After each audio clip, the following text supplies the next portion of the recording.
For years, Officers Briggs and Reynolds roamed the streets like kings, lording over the community that trembled beneath their authority. They had long ago crossed the line between being protectors and becoming predators, using their badges like shields to hide their misdeeds. Each day felt like a performance where they played the role of heroes, while privately, they reveled in the fear they inspired. They encountered no consequences for their brutal behavior, feeling untouchable by the law that they swore to uphold. On that fateful day, the sun hung lazily in the sky, casting long shadows across Cedar Hollow. Officers Briggs and Reynolds were out on patrol, eyes searching for easy targets, people they could intimidate to feel good about themselves. They were both veterans of the force, hardened by years of conditioning that taught them it was okay to flex their power at the expense of others. The twins, Malcolm and Isaiah Carter, were driving through the neighborhood in their sleek black Dodge Charger. The sight of them, two young black men dressed sharply, with their faces lit up by laughter, drew the officers' attention almost instantly. To Briggs and Reynolds, the twins became instant suspects, their mere presence an affront to the officers' idea of order. "Oh, looks like we got ourselves a pair of troublemakers," Briggs sneered, his hand resting on his gun as they pulled the Charger over. Isaiah glanced sideways at his brother, apprehension in his eyes. "Just keep calm, Mal. We're not doing anything wrong." Malcolm nodded, but inside, anger simmered as the officers approached. It was a familiar dance they had done countless times, a dance that often ended in humiliation for people who looked like them. But Malcolm was more than just a victim. He was a young man with hopes and dreams, and he refused to let the officers strip him of his dignity. "Step out of the car, fellas," Reynolds barked, the authority in his voice laced with contempt. Both twins exchanged concerned glances before complying. They exited the Charger, trying to maintain their composure in the face of growing hostility. They were unarmed and innocent, but the officers saw them as potential threats to be put in their place. After a few tense moments, during which Reynolds paced like a predator circling its prey, Malcolm felt a surge of defiance rise within him. "Why are you treating us like criminals? We haven't done anything wrong," he protested, his voice edged with frustration. "Watch your mouth," Briggs growled, stepping closer, his hand still hovering near his sidearm. "You think you can talk to us like that and get away with it?" The situation escalated rapidly as the officers' faces twisted into expressions of anger and entitlement. Words were exchanged, shouts filled the air, and in that moment, the twins' world flipped upside down. What was once a simple traffic stop morphed into a brutal confrontation, with the officers feeling threatened by the twins' assertion of their rights. "Get back in the car," Reynolds shouted, but Malcolm stood his ground, refusing to be treated as if he was less than human. And then, in an instant, everything changed. In an attempt to remain true to himself, to not back down in the face of injustice, Malcolm turned slightly, a movement of determination. That small gesture, seen through the officers' eyes, triggered their training and fear. "Stop. Don't move," Briggs yelled, drawing his weapon. But it was too late. The shot rang out, echoing through the streets like thunder. Malcolm crumpled to the ground, a look of shock etched on his face, and blood pooled around him on the pavement. Time froze for Isaiah as he fell to his knees, horrified, helpless, and handcuffed. He could only watch as his twin brother's light flickered out right in front of him. "Malcolm!" Isaiah screamed, desperation clawing at his throat. He felt rage consume him, but his body was restrained, his power stripped away. The officers simply stood there, lost in their own world, rearranging the scene to better fit their narrative. As Malcolm lay there, lifeless, it wasn't just a body that was lost. It was dreams, plans, and the very essence of a bond that was meant to be unbreakable. Isaiah felt his heart shatter. "You're going to pay for this," Reynolds said, bending down to Isaiah, an ugly grin creeping onto his face. "You'll be next if you keep talking back." In the days that followed, Isaiah felt the weight of the world on his shoulders. He was left alone in a cell, his mind consumed by thoughts of revenge.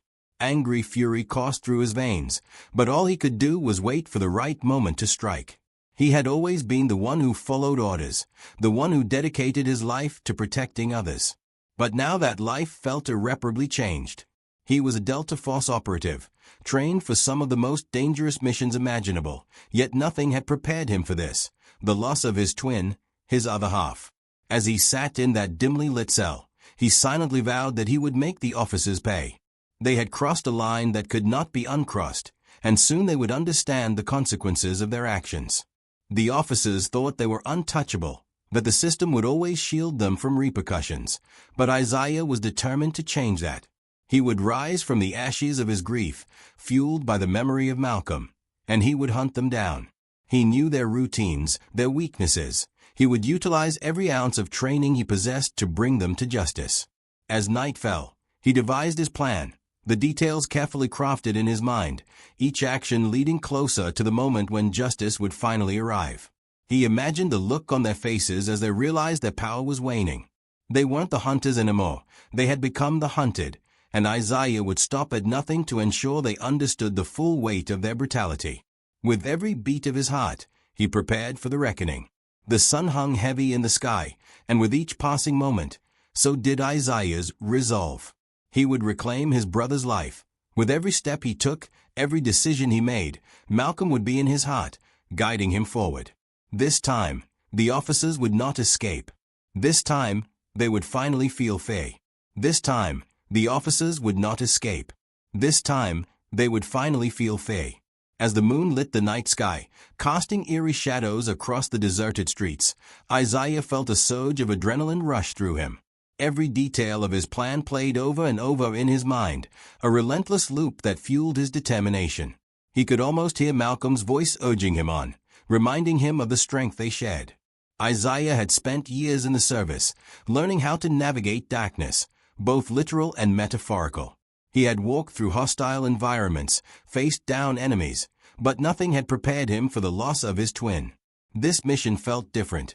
It was deeply personal, a mission of the heart that made the stakes so higher than any of his previous operations.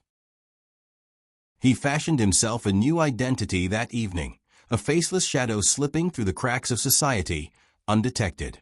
Using all the skills he had honed, he blended in, became invisible. From the shadows, he kept a watchful eye on Briggs and Reynolds, noting their patterns, their habits, and their weaknesses. Engaging them in a confrontation in public wouldn't work. They were too aware and too emboldened by their badges. He realized he would have to strike when they least expected it, to exploit their arrogance and overconfidence. Representatives of law enforcement rarely felt threatened, but Isaiah knew that was about to change. Every time he saw them in their patrol cars or in their daily routines, he felt a mix of anger and revulsion. They knit a false narrative of heroism while erasing lives like Malcolm's without a second thought. Days turned into nights, and every moment was a delicate game of patience. Isaiah followed them, learned their favorite haunts, bars where they drank, alleys where they met with informants. He observed how they joked about their authority, cracking cruel jokes about the people they bullied. In their own twisted way, they seemed to think they were untouchable and above reproach. One evening, sitting in his parked car across from a local bar, he watched them emerge, spirits high from the drinks they had downed. That was the moment he had been preparing for. He noticed the way they leaned on their vehicles, laughing too loudly, their bravado a mere mask for the insecurities they hid beneath the surface. Isaiah's heart raced as he formulated the final pieces of his plan. The time for waiting was over. It was time for action. He parked several blocks away, then swiftly moved towards their last known location. He kept low, using the cover of the darkness, until he could see them clearly, the two officers who had taken everything from him. They were still boastful, animated in their conversation, completely unaware of the storm brewing just around the corner. With each footstep, Isaiah's resolve deepened. He knew this was no longer just about revenge. It was about standing against an unjust system that allowed men like them to act with impunity. Isaiah wasn't simply chasing down the officers. He was standing up for every victim who had suffered at their hands, every family left broken by their cruelty. As he approached closer, the adrenaline pulsed through his veins, mingling with a deep sense of sorrow and purpose. He remembered Malcolm's laughter, his unwavering support, and the dreams they forged together. Each memory solidified his mission. He could almost see his brother standing beside him, urging him forward with a fire in his eyes, reminding him that this was their fight. When he reached the edge of the alley, he remained hidden, watching as Briggs and Reynolds continued to talk and laugh in that toxic camaraderie. They felt like kings, clueless that their reign was about to end. Isaiah pulled out a phone, the one piece of technology that would help him execute his plan effectively. He had already set everything in place, an anonymous tip that would declare a spot for a supposed drug deal happening somewhere nearby. The officers would never suspect they were being led into a trap. They thrived on their bravado, and tonight it would become their downfall. With a steady hand, Isaiah typed the message and hit send. In mere moments, he watched as both officers straightened up, their anxiety replaced with adrenaline. Even from his spot, he could see the change in their demeanor. The reality of potentially catching criminals stirred something primal within them, blinding them to the true danger lurking around them tonight. The officers climbed back into their patrol car. The sound of the engine roaring to life signaled the start of something irreversible. Isaiah felt a pang of guilt, the weight of his intentions heavy on his heart, but he reminded himself of the purpose behind it all. This was about justice, no, revenge, for Malcolm and for all who had suffered at the hands of those who wore badges like cloaks of protection. He followed them, the gap between predator and prey closing inch by inch, adrenaline masking the grief that clung to him like an old coat. His focus sharpened, every instinct heightened. Even with every fiber of his being urging him to act, he knew he had to wait for the right moment, one that would tip the scales of this battle squarely in his favor. The moments ticked by in agonizing slow motion, the distance lessening as he shadowed the officers. Eventually, they arrived at an abandoned warehouse on the outskirts of town, a notorious place for illegal activities. As they exited their patrol car, Isaiah could feel the familiar chill of anticipation and resolve down his spine. The men only half listened to their radio as they prepared to walk inside, distracted with their excited talk of big busts and cleaning up the streets. Little did they know, the trap had been set, and they were about to walk right into it. Isaiah slipped into the shadows, heart pounding with purpose. This was it, the moment where the world would tilt towards justice. The very air around him crackled with energy as he made his way to the back of the warehouse, stealthily crouching behind crates, his breath steady and silent. Not long after, he heard the telltale sounds of voices drifting from within, their laughter echoing in a way that felt mocking. It fueled Isaiah's rage, while the weight of his brother's death pushed him forward, spurring him to act. There would be no mercy tonight. As he crept closer, hidden from view, he could hear the officers boasting about their latest accomplishments in the guise of law enforcement. Behind closed doors, they were merely bullies making fun of the powerless. The contempt in their words ignited Isaiah's spirit further. It cemented his resolve. Drawing a deep breath, he pulled a piece of equipment from his pack, a small, non-lethal stun gun, meant for incapacitating targets without a trace. Tonight, he would not only take back what belonged to him, he would send a message that their reign of terror was over.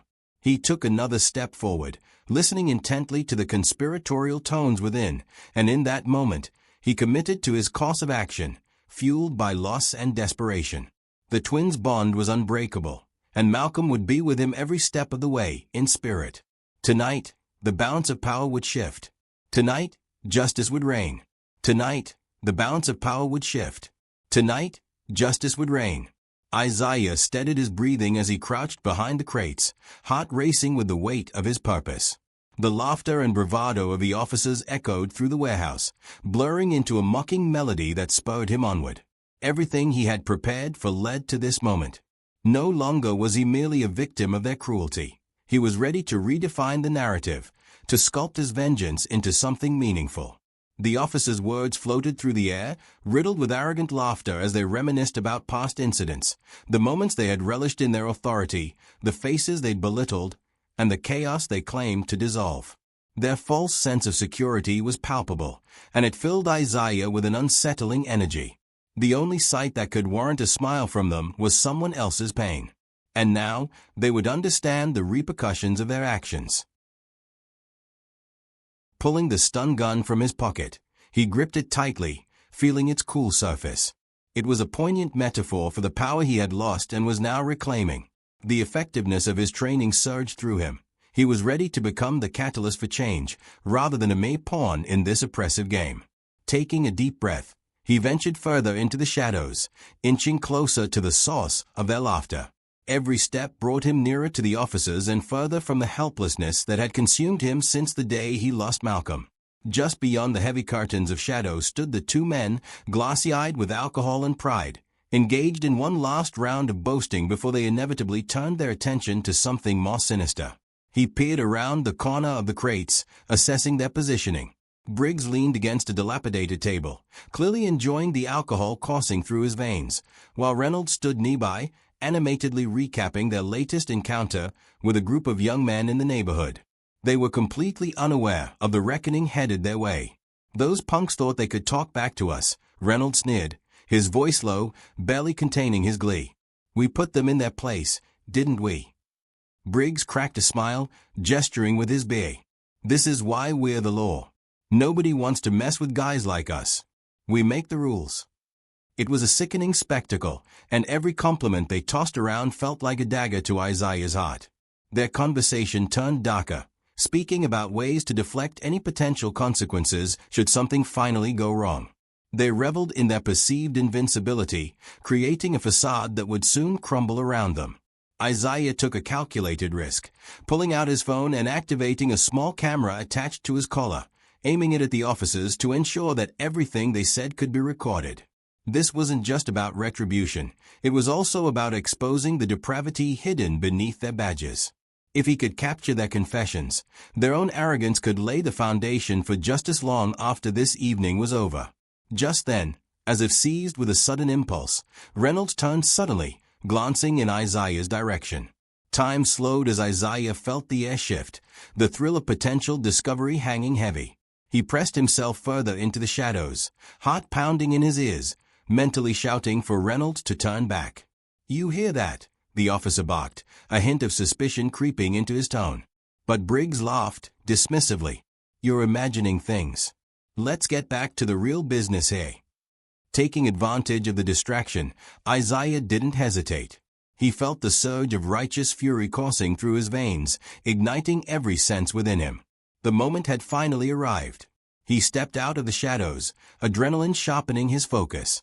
As he emerged, the light caught the gleam of the stun gun, and both officers froze, caught in the midst of their revelry. "What the?" Briggs stammered, his bravado slipping. "Surprise!" Isaiah shouted, authority surging through him, his voice low and steady, yet filled with intensity. "It's time for you two to learn what it means to be afraid." The officers exchanged bewildered looks as realization washed over their faces. No longer were they the ones holding power. Isaiah had turned the tables, and the thrill of reclaiming control rushed through him. "What do you think you're doing?" Reynolds blustered, attempting to muster courage while simultaneously glancing at Briggs, as if searching for support. Isaiah's eyes narrowed. "You think you can terrorize people and walk away unscathed? You've got another thing coming. I'm not afraid of you anymore."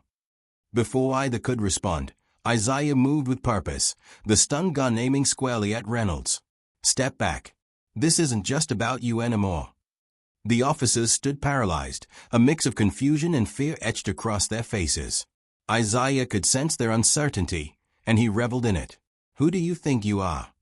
Briggs barked, trying to regain control of the situation only to be met with Isaiah's unwavering gaze. "I'm the brother of a man you shot down for no reason," Isaiah replied, his voice steady. "And you will answer for what you've done." In a quick, decisive motion, Isaiah activated the stun gun, letting the energy crackle to life. The piercing hiss filled the air, punctuating the tension that had built beneath the weight of injustice. The officers' bravado melted away as they realized the gravity of their situation. Fear flashed across Reynolds' face, and in that moment, the hunter had become the hunted. It was an empowering feeling that coursed through Isaiah, one that twisted the pain of loss and grief into raw resolve. "You like to play games with people's lives, don't you? Let's see how you handle this." As Isaiah charged forward, he knew he couldn't afford any mistake. Time slowed again. The world narrowed down to the thudding of his heart as he aimed the stun gun, calculating the precise moment to unleash his silent form of vengeance. With one swift motion, he pressed the button, sending forth a jolt of adrenaline that surged with a crackling sound, reverberating through the air. Reynolds staggered backward, eyes wide with shock, the electricity coursing through him, stunning him into submission. Just as he fell to the ground, Briggs fumbled, caught off guard. but instinct kicked in. He reached for his weapon, but Isaiah was quicker. He lunged forward, grabbing the officer by the wrist and twisting it, forcing him to drop the gun. In that instant, everything shifted. The power dynamic felt electric, and the fear that had once ruled Isaiah's life was now repackaged as strength. "Here's how this is going to go," he spat, breathing heavily, adrenaline pulsing in his veins. "You will both understand what it feels like to be on the other side. No badges, no weapons, just consequences." The seriousness of Isaiah's words hung heavy in the air, a warning wrapped in a promise. He stood tall, looking down at the officers, men who had once wielded fear like a toy, now vulnerable with despair etched on their faces. Justice was a long road, but on this night, Isaiah walked the first step with fleeting triumph. He had become the night's catalyst, ready to strip away their masks of bravado, forcing them to confront their own demons. The battle for justice was only just beginning, but this time, he wouldn't be silenced or afraid. Tonight was a victory for Malcolm, for every soul they had wronged. And Isaiah was ready to carry the weight of that responsibility, one blow at a time. Tonight was a victory for Malcolm, for every soul they had wronged. And Isaiah was ready to carry the weight of that responsibility, one blow at a time. As the haze of adrenaline began to recede, he realized the gravity of the moment not just for himself, but for the countless others who had been silenced for too long. In the depths of that warehouse, with Briggs and Reynolds subdued at his feet, Isaiah could feel the world shifting beneath him. This was not simply about vengeance. It was the spark of rebellion against an unjust system that had prioritized power over humanity.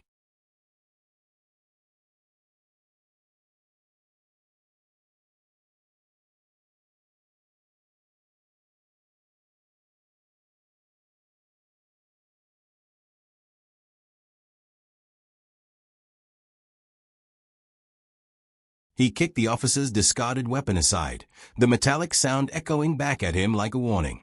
Isaiah took stock of his surroundings, realizing that the darkness of the warehouse still concealed many secrets. What if others in the community could be suffering at the hands of men like these? Was this incident just the tip of an iceberg of abuse and tyranny? He clenched his fists, mind racing with the possibilities before him. Isaiah leaned closer to Reynolds, who struggled on the floor, trying to regain his composure. "You think this is a game? The consequences of your actions extend far beyond this moment." His tone was low, simmering with restrained anger. Every time you laid hands on an innocent person, it wasn't just a statistic. It was a life changed forever, if not ended. Reynolds merely groaned, still stung and disoriented, but there was a flicker of recognition in his eyes, a momentary understanding of the chaos he had perpetuated. Briggs, balled up beside him, sputtered in rage, "You can't do this. We'll have you in chains before the night's end." Smirking, Isaiah found strength in their desperation. "You think your badges can save you here? What about the people you've harmed? All those you bullied while hiding behind your uniform?" He straightened, allowing the weight of his words to settle in the air between them. "I'm not interested in your chains. The truth is all I need. The world needs to see what you really are." He felt a surge as he prepared to continue his mission, to expose the officers and their corrupt practices. With the recordings in hand, he had the power to shine a light on their dirty dealings, potentially igniting a revolution against the oppressive actions of those who abused their positions of authority. Isaiah redirected his attention to the small camera still streaming, capturing every moment of the encounter, a record of their downfall that could circulate widely if he played his cards right. He imagined the outrage it would spur, the eyes it would open. Every click of the camera was a step closer to dismantling the status quo that had ruled over them for so long. He turned back to Reynolds, who was beginning to regain some steadiness, realizing the irony of the situation. "You looked down on us from your shiny patrol cars, and now you're nothing more than a coward on the ground. How does it feel?" The air crackled with tension as Reynolds struggled to regain the upper hand, his anger bubbling beneath the surface. "You're making a mistake. You don't know who you're dealing with." "No, I do," Isaiah shot back, unflinching. "But I'm finished with fear. Your time is up. I'll make sure everyone knows what you've done." He gestured to the recording, his voice building with determination. "The world needs to see you for who you really are, a threat, a monster masquerading as law. Suddenly, the sounds of footsteps reverberated through the rear entrance of the warehouse, a disturbance interrupting their tense standoff. Isaiah's heart raced, muscles tightening instinctively as the shadow of a figure fell against the dim light. He instinctively readied himself, unsure whether it would be friend or foe. But the figure stepped into the faint light, revealing a familiar face, one of Isaiah's old colleagues from the precinct, a friend he hadn't seen since he left under the weight of losing Malcolm. Her eyes widened with disbelief as she took in the scene. Her name was Clara, and she had always been a voice of reason amidst the chaos of their work. "What the hell is happening here?" Clara demanded, her voice cutting through the tension. She took stock of the situation quickly. Two officers incapacitated at Isaiah's feet did not paint a pretty picture. "I could ask you the same," Isaiah replied, stepping forward, letting the stun gun hang at his side. "You know these men. They've terrorized this community for too long." She nodded slowly, the gears turning in her mind as she absorbed his words. "And you're risking everything by confronting them. This is not the way, Isaiah." "It's the only way," he shot back, urgency fueling every word. "They don't understand justice. They've twisted the definition of it for far too long. This isn't just about me. It's about everyone they've hurt." Clara's expression softened, the fire raging behind her eyes becoming dim with understanding. I get it. I do. But if anyone finds out you unarmed them like this, you'll be the next target. We need a plan." "Then help me expose them," Isaiah implored, stepping closer. "Capture it all. Don't let them win. People deserve to hear the truth." For a moment, Clara hesitated, glancing back at the officers. "If they get wind of this, it'll put your life, and mine, in danger." "Then let's take that risk together," Isaiah urged, desperation pushing his voice higher.